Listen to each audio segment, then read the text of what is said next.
Ukraine ne tombera jamais. J'ai dit le 9 juin. La Ukraine, on sera ensemble pour la première fois en Ukraine. Na Podoliani Hall. Pour Bisozo Ginzambete, au boulot. Yvan Chilom avec TM Production en partenariat Jaspo RDC. Le billet sont déjà en vente. Je serai là dans pas longtemps. Ma master en Ukraine, ma belle fille, ma beau garçon. On sera ensemble le 9 juin au Yo. En Ukraine, Ternopil. Parole de Fabregas. Longolanga pasi, lokola mosapie longolaka, moto kina mbunzu. Mbunzu, mbunzu.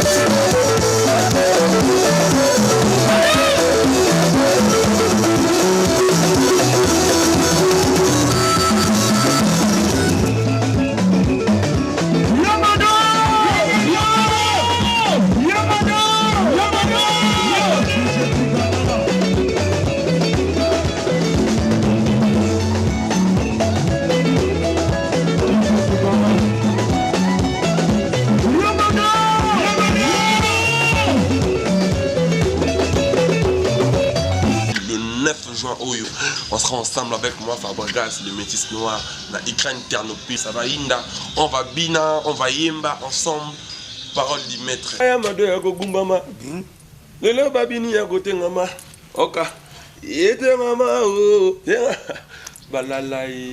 À partir à 22h, Tilop, Bina Nengolingi, Mela Nengolingi, Yemba Nengolingi, appelez-moi maestro.